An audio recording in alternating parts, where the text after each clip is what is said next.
just how dovish they want to be in the forward guidance. But I do think, as you're seeing in the FedEx results, even though there are some company-specific issues, such as the relationship with Amazon that changed, they are pointing to concerns over the global slowdown. Yes, and I think it's important to make that distinction. The data seems to be, and I stress seems to be, holding up in the here and now. But when you consider the guidance and the forward-looking statements from the companies, you are starting to see signals that the second round effects of the trade conflict and the impact it's having on the supply chains and then the follow-through to higher prices is starting to hurt from a margins point of view, from a capital spending point of view. They are pulling back. And you've got to throw in the persistent strength of the US dollar as well, which has been one of the big beneficiaries of this risk aversion. That is going to take something of a wrecking ball, I've got to say, to half the S&P, which is internationally exposed. One has to wonder whether all those chickens are going to come home to roost in the next earnings season, and we are not too far away from. So, food for thought for the Fed, but in the here and now, the market seems to be thinking, and I think lulled into a false sense of security here, I might add, that the Fed could very well signal an all clear in terms of the economic growth prospects and could very well sit on their hands. That is one way of looking at it. The other way of looking at it, in terms of the reaction function in the markets, is if the Fed does sit on its hands, if it does not cut by 25 basis points. And let's face it, when you look at the futures pricing, it's 50-50 now, as far as the market odds are concerned, which is striking, considering the trade truce. Yes, the trade talks are moving in the right direction, but the damage, as I said, and as you pointed out with FedEx, is already being done in terms of the second round effects of the economic impact of the trade war. I think that if the Fed do sit on their hands, you could see quite a destabilizing impact in the market. That really need that comfort blanket, I think, or 25 basis points. Certainly. No, I do think that would be a huge shock to the markets. But, you know, it wasn't so long ago we were talking about the Fed perhaps wanting to go 50 basis points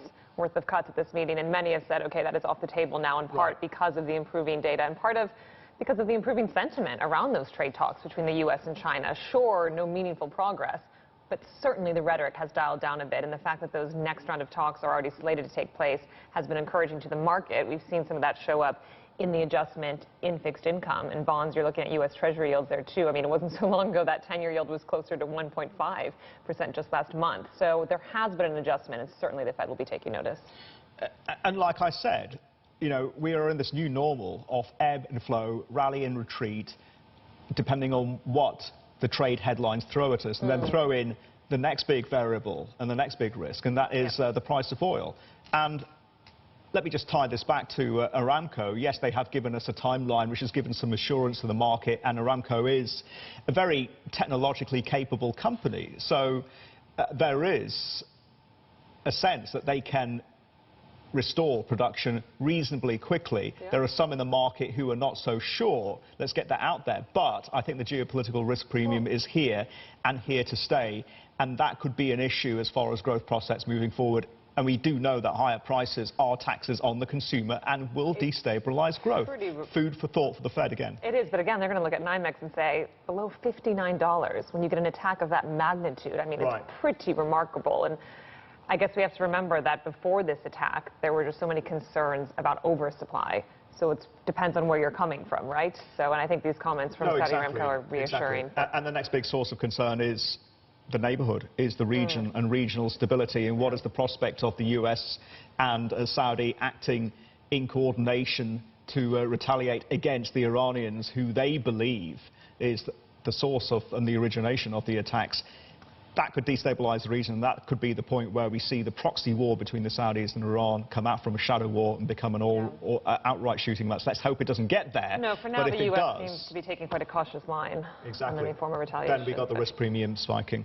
Right, let's move on. Exit polls in Israel's election showing it's still too close to call, with Benjamin Netanyahu's right-wing Likud party and Benny Gantz's centrist Blue and White party in a virtual dead heat. And that could leave the far-right Israel Beitenu party as kingmaker. The final results could take days or weeks to be finalized. And still to come in the program, we will be talking more about the Fed's move into the repo market. It was the first such move in over a decade, and what that could signal for the FOMC's decision later today. Stay right here on Squawk Box.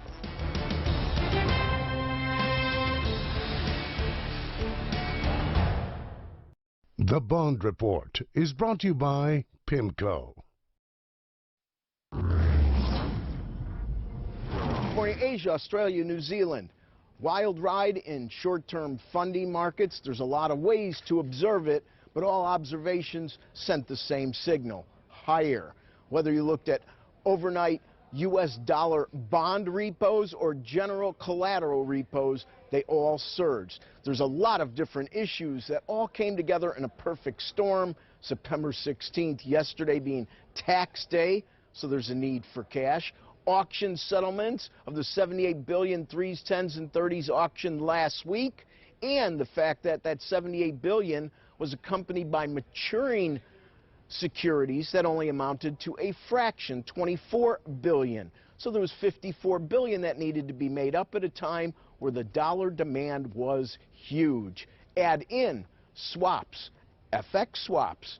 If you're overseas and you have various structures denominated in dollars, to procure those dollars into the future, you convert euro, yen, pound into dollars. Those future arrangements also became much more expensive. And all this, of course, in front of the Fed's decision tomorrow. Today was the first day of a two-day meeting. Many suspect a quarter-point lower in interest rates. I won't weigh in my thoughts because I don't think we need a quarter-point lower in rates, and I don't think a quarter-point lower in rates would have made any difference to the short-term funding issues.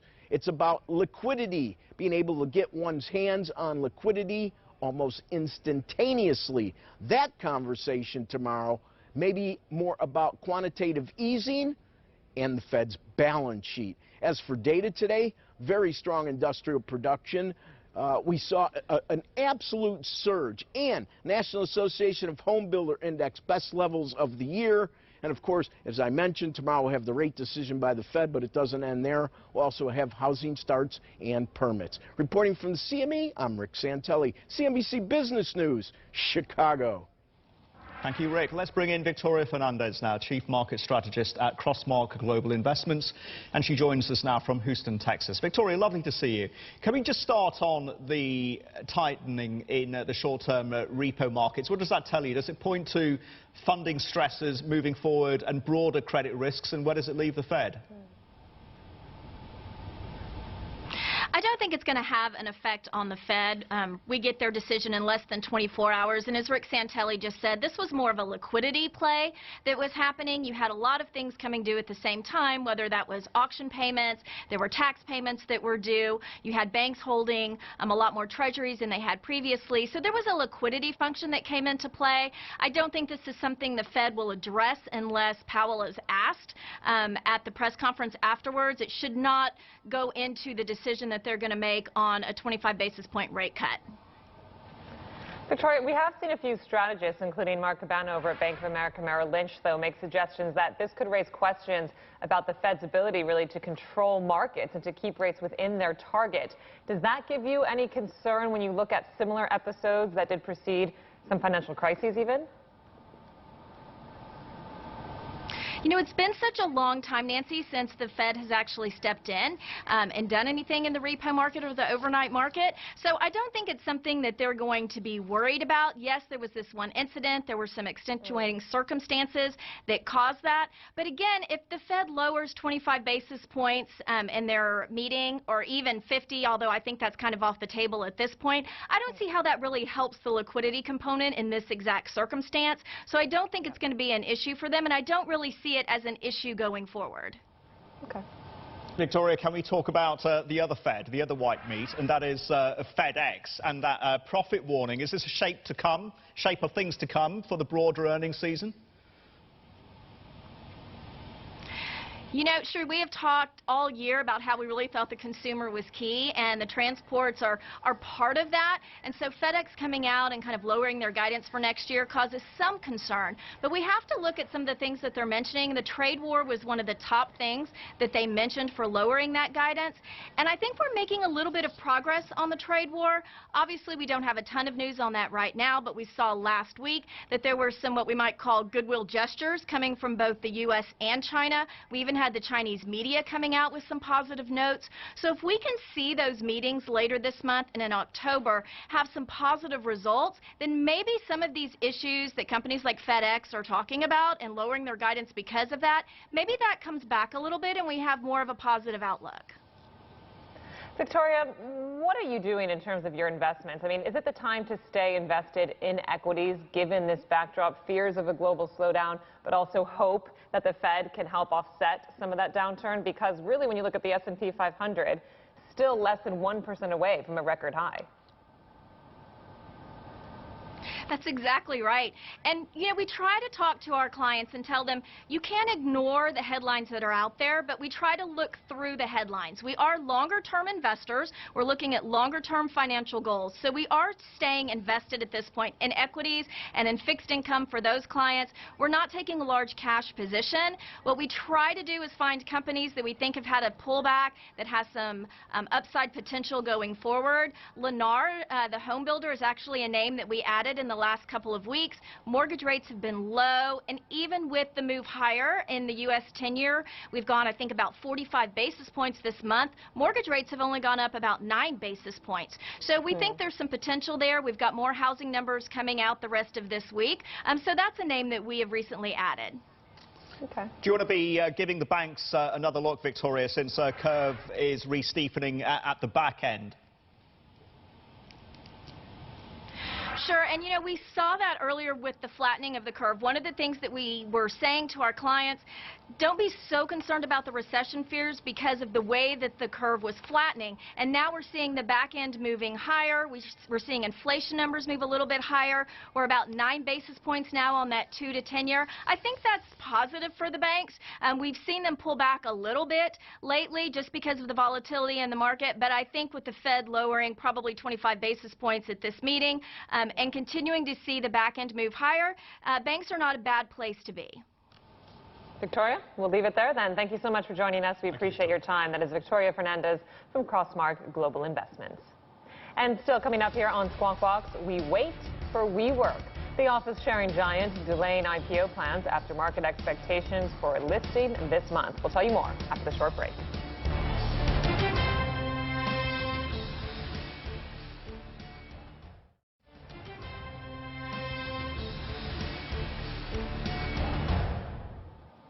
Welcome back. Well, WeWork founder Adam Newman holding an all-hands staff meeting, according to those in the room, trying to reassure employees after effectively delaying its IPO plans. Well, Leslie Picker has more.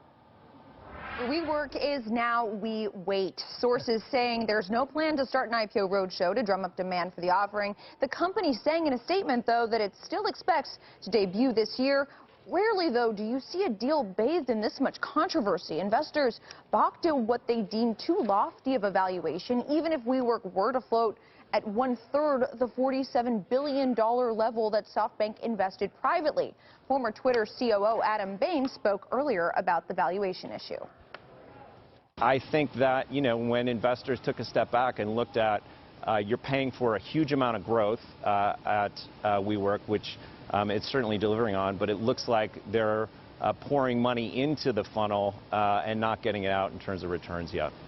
Governance was another key investor concerned, or quote, failed governance, as Chamath Palihapitiya called it. The venture investor spoke about how Silicon Valley enabled many of WeWork's problems. I think it allows us to actually see technology investing in private companies for what it is, which is a popularity contest, essentially, at the end of the day. When there's so much money to be put to work by so many different pools of capital, at the end of the day, founders can pick the people who are willing to basically give them exactly what they want. And yet, one source close to the deal said that all this negativity could reverse itself in time. At least that's what WeWork's advisors are hoping, asking, quote, at what point does the WeWork deal become so bad that it's good?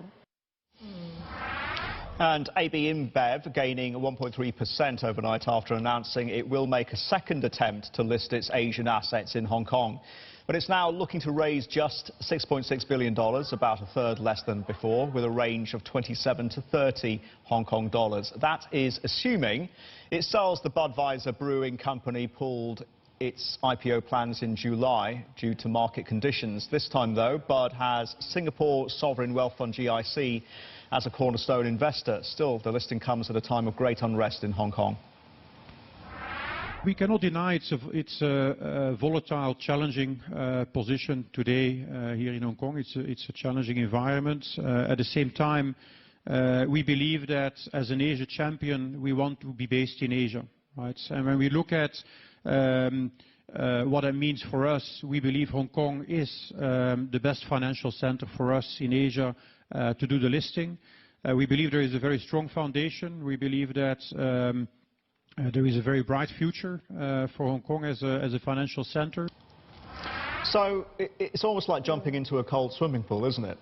You know you've got to do it, maybe, but it's a bit treacherous out there. And it's a bit like also when you're at the disco and nobody's dancing, but you get that one person who starts dancing and everybody else does. So maybe if they do list, then maybe that will pave the way for Alibaba to come in with a secondary listing. But there are a number of issues here, Nancy, as I see them. They need the funding to pay down their debt after the acquisition.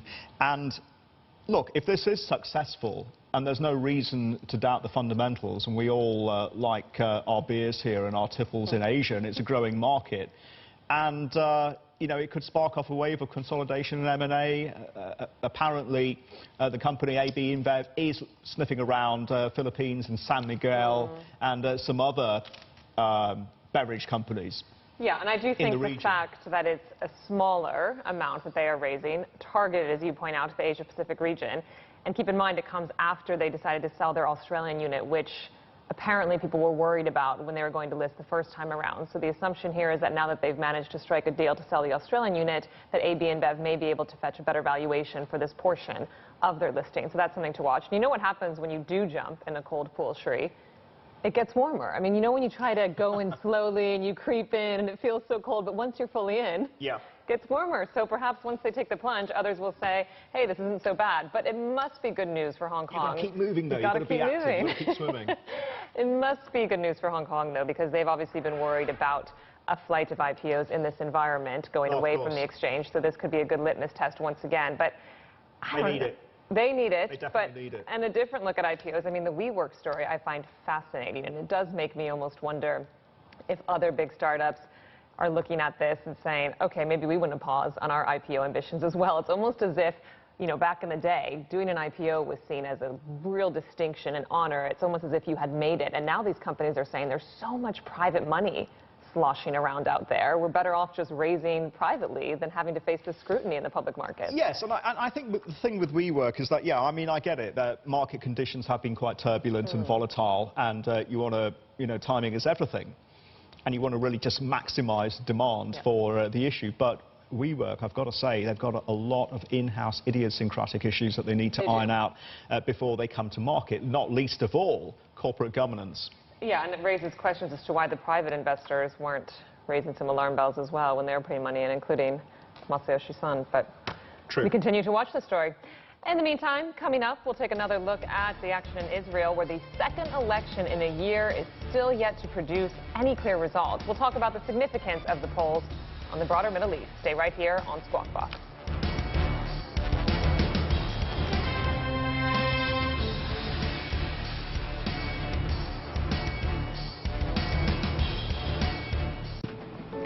I'd like to donate these books. Thank you very much.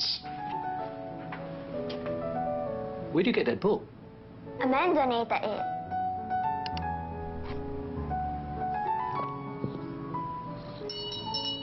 Yes? I'm sorry, but I need to retrieve... I don't leave you looking for this. No.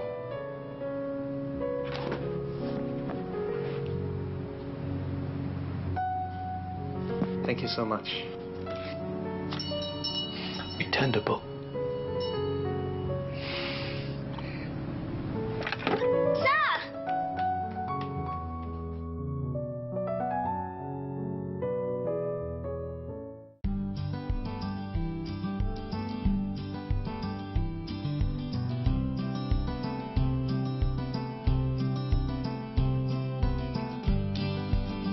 A little bit of California in every grape.